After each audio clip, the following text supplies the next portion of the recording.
ચાલો આજે વાત કરીએ એન્જિનિયરિંગના એક એવા પાવરહાઉસની જે આપણી દુનિયાની સૌથી ભારે વસ્તુઓને હલાવે છે. હા, આપણે વાત કરી રહ્યા છીએ ડીસી સિરીઝ મોટરની.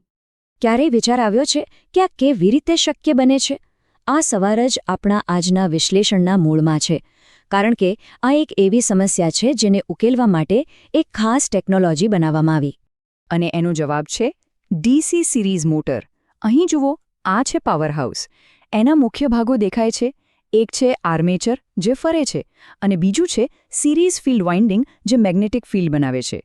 આ બંને જે રીતે જોડાયેલા છે ને, એમાં જ એની બધી તાકાતનું રહસ્ય છુપાયેલું છે.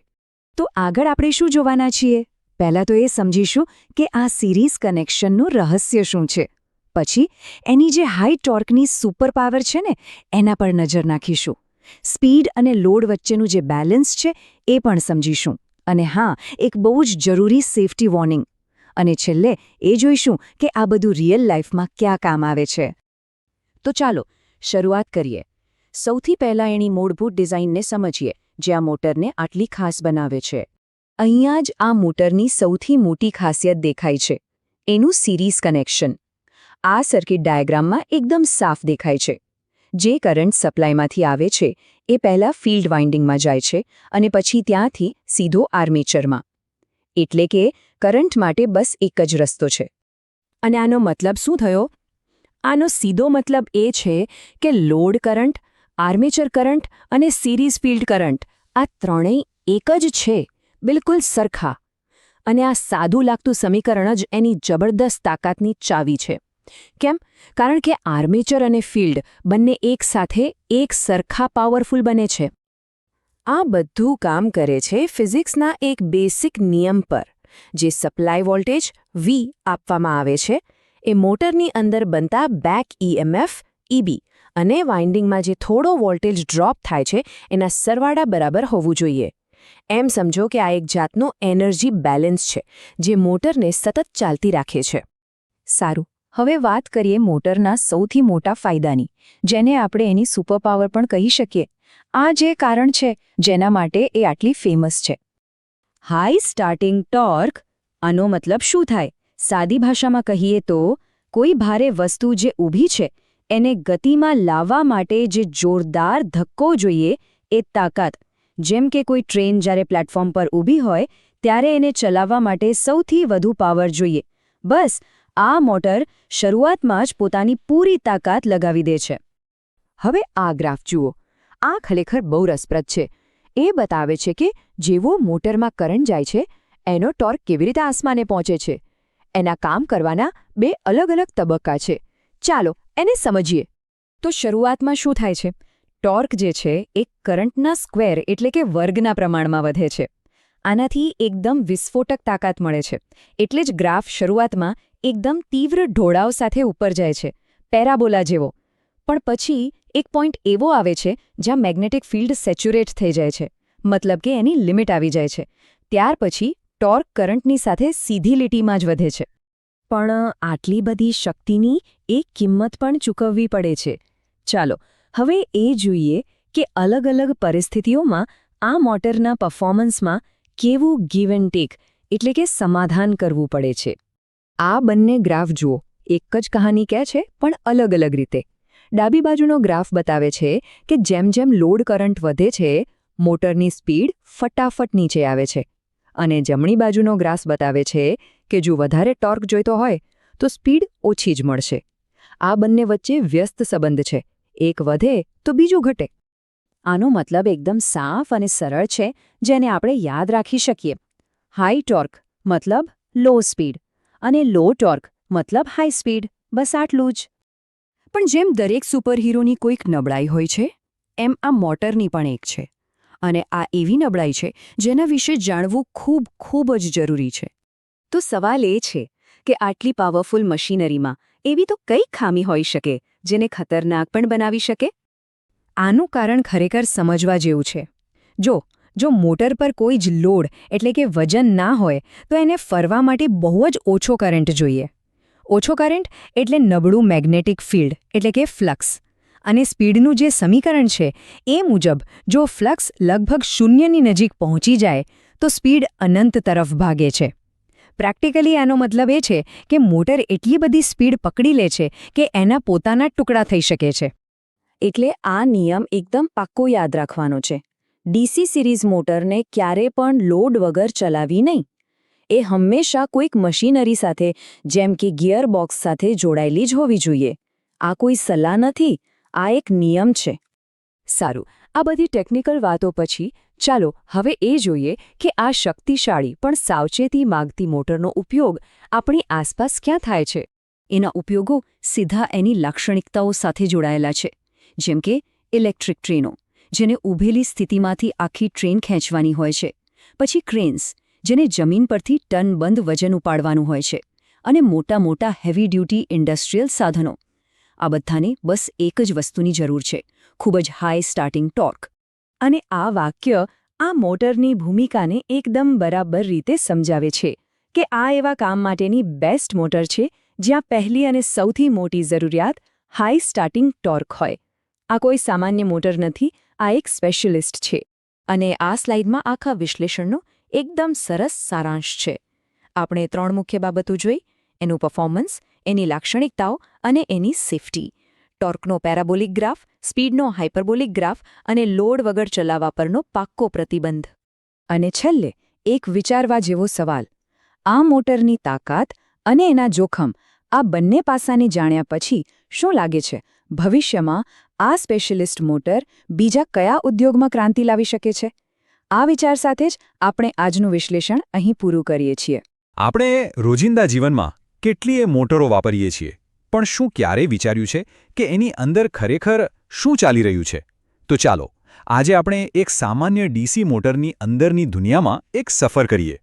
આપણે એ જાણવાની કોશિશ કરીશું કે કેવી રીતે વીજળી ગતિમાં ફેરવાય છે અને આખી પ્રોસેસમાં કેટલીક ઊર્જા એકદમ રહસ્યમય રીતે ગુમ કેમ થઈ જાય છે. ચાલો આ રસપ્રદ રહસ્ય પરથી પડદો ઉઠાવીએ. અને આ જ આપણા આજના વિશ્લેષણનો સૌથી મોટો સવાલ છે. જ્યારે કોઈ મોટરમાં ઇલેક્ટ્રિક પાવર આપવામાં આવે ત્યારે એવું નથી કે એ બધી જ શક્તિ કામમાં લાગી જાય. તો પછી સવાલ એ છે કે બાકીની શક્તિ જાય છે ક્યાં? આ એક પ્રકારની જાસૂસી જેવું છે, જેમાં આપણે એક ગુમ થયેલી એનર્જીને શોધી કાઢવાની છે. કોઈપણ તપાસની શરૂઆત પુરાવાથી થાય છે, બરાબર ને? આપણા કેસમાં પુરાવા એટલે કે મોટરના ટેકનિકલ સ્પેસિફિકેશન્સ. આ એ આંકડા છે જેના આધારે આપણે આપણી આખી ગણતરીઓ કરવાના છીએ. તો જુઓ, આ રહ્યા આપણી તપાસ માટેના મુખ્ય પુરાવા. મોટર 1000 આરપીએમ પર ફરે છે. એના વાઇન્ડિંગમાં થોડો રેઝિસ્ટન્સ એટલે કે અવરોધ છે. પણ સૌથી રસપ્રદ આંકડો છે સ્ટ્રે લોસ, જે છે 710.6 વોટ. હવે આ એ નુકસાન છે જે ઘર્ષણ અને બીજી આંતરિક બાબતોને કારણે થાય છે. આપણે આ બધા જ આંકડાઓનો ઉપયોગ કરવાના છીએ. આપણો પહેલો મુખ્ય પુરાવો છે સપ્લાય વોલ્ટેજ, 230 વોલ્ટ. આ એ ઇલેક્ટ્રિકલ પ્રેશર છે જેનાથી મોટર ચાલે છે. આપણી ગણતરીની શરૂઆત અહીંથી જ થશે. અને હવે બીજો મહત્વનો પુરાવો, એ છે કરંટ.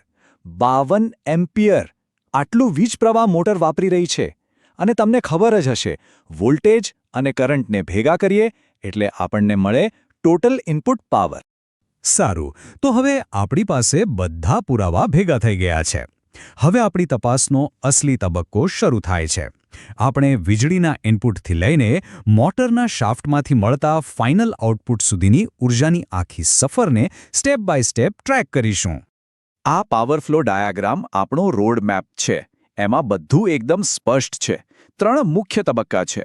પહેલું ઇલેક્ટ્રિકલ ઇનપુટ, બીજું મોટરની અંદર જે મિકેનિકલ પાવર બને છે એ, અને ત્રીજું શાફ્ટ પર જે આપણને ખરેખર ઉપયોગી પાવર મળે છે એ. ચાલો આ ત્રણેય તબક્કામાંથી પસાર થઈએ. તો સૌથી પહેલું અને સહેલું કામ, કુલ ઇનપુટ પાવર કેટલો છે? 230 વોલ્ટ ગુણ્યા 52 એમ્પિયર. જવાબ આવ્યો 11960 વોટ. બસ આ આપણો શરૂઆતનો આંકડો છે. આટલી શક્તિ મોટરમાં પ્રવેશી રહી છે. હવે અહીં એક મજેદાર કોન્સેપ્ટ આવે છે. મોટર જ્યારે ફરે છે ને ત્યારે એ એક નાના જનરેટરની જેમ પણ કામ કરે છે અને પોતાનો એક વોલ્ટેજ બનાવે છે. આને કહેવાય બેક EMF.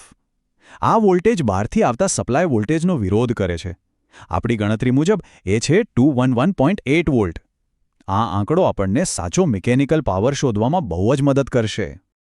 ચાલો હવે એ જોઈએ કે ઇનપુટ પાવર અને મોટરની અંદર જે પહેલો મિકેનિકલ પાવર બન્યો એ બેમાં શું ફેર છે? આ ઊર્જાના રૂપાંતરણનો પહેલો સ્ટેજ છે. અને અહીંયા જ આપણને પહેલો મોટો ઝટકો લાગે છે.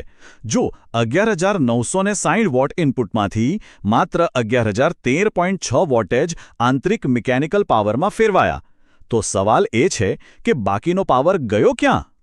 અને આ રહ્યો આપણો પહેલો ગુનેગાર, કોપર લોસ. લગભગ 950 વોટ પાવર ક્યાંય ગાયબ નથી થયો, પણ મોટરના તાંબાના વાઇન્ડિંગમાં ગરમી બનીને ઉડી ગયો છે. જેમ ટોસ્ટરનો વાયર ગરમ થાય છે ને, બસ એ જ રીતે મોટરના વાયરમાંથી કરંટ પસાર થાય એટલે થોડી ઊર્જા ગરમીમાં વેડફાય છે. આ નુકસાન તો થવાનું જ છે. પણ વાર્તા અહીંયા પૂરી નથી થતી. હજી એક બીજો ગુનેગાર પણ છે, સ્ટ્રે લોસ. આ નુકસાન મોટરના ફરતા ભાગોમાં થતા ઘર્ષણ અને અમુક ચુંબકીય અસરોને કારણે થાય છે. એટલે પેલો જે આંતરિક પાવર બન્યો હતો એમાંથી આ લોસને બાદ કરીએ ત્યારે જ આપણને શાફ્ટ પર મળતો સાચો ઉપયોગી આઉટપુટ પાવર મળે છે. સારું, અત્યાર સુધી આપણે વોટ એટલે કે પાવરની વાત કરી, પણ મોટરનું અસલી કામ તો કોઈ વસ્તુને ફેરવવાનું છે, બરાબર ને?